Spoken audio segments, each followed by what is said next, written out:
So the Sixers, they made an aggressive move, which essentially makes them beast of the East. I'm not even gonna front. You have Jimmy Butler, you have Tobias Harris now, you have Ben Simmons now, and you have Joel Embiid.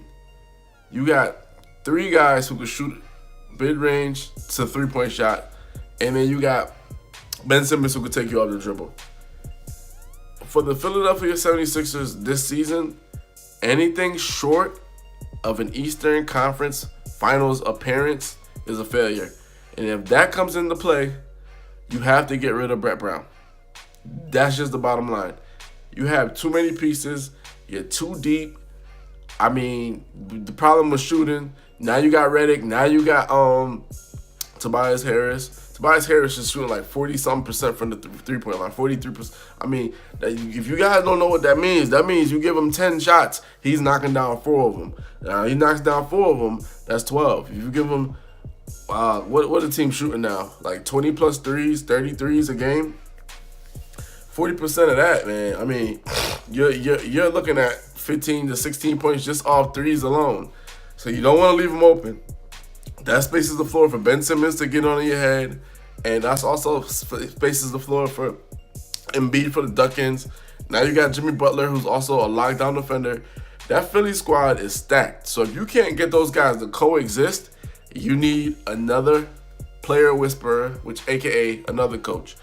You know, Brett Brown is to me, he's been fostered in that whole tanking era for the Sixers. So now it's like, now it's winning time, and I don't think he's been able to flip the switch to the guys like, hey, this ain't no game. Like, I need you guys to bring your A game every single night, and we need to win these games.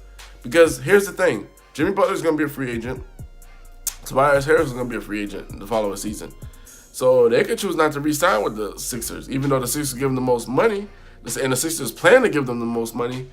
But they could just say, hey, man, I'm not feeling this. I want to go back to LA. I want to go back where it's warm. But if you're able to get to the Eastern Conference Final or get to the NBA Finals, you have a different kind of approach with these guys. You can say, look, we were 1 game away or 2 games away or 30 seconds away. Or you might never know, they might win an NBA championship. So that being said, you have a lot more gravitas to keep these guys. However, if you fail to make sure that these gentlemen can play together and coexist together, then it won't work. And you look at all the teams, talent-wise. Toronto, yeah, they got talent, but it's mainly Kawhi.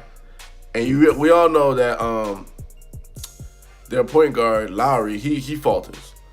You look at the Milwaukee Bucks, who just got Stanley Johnson, which is a really good move for them. But still, you know what it's going to be. They're going to pack the paint on Giannis, and they're going to try to make Snell or somebody else beat them in this. It's not going to happen. So the only other teams that I see that are real contenders and real contention for a championship, Boston and Philly. And Philly just upped their talent to match Boston's talent.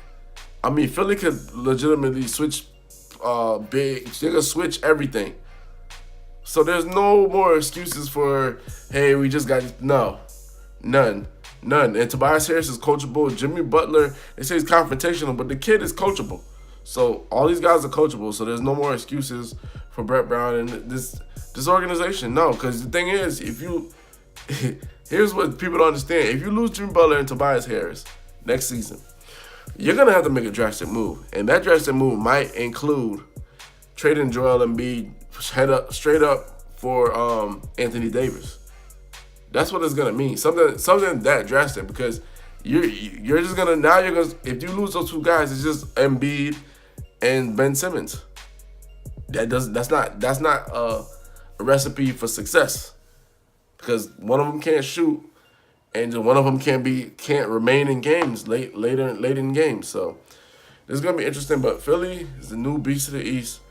They have what it takes to make something shake. Anything short of the Eastern Conference Finals is a failure. Hoops Junction. Hoops meets hoopla. Like, comment, and subscribe.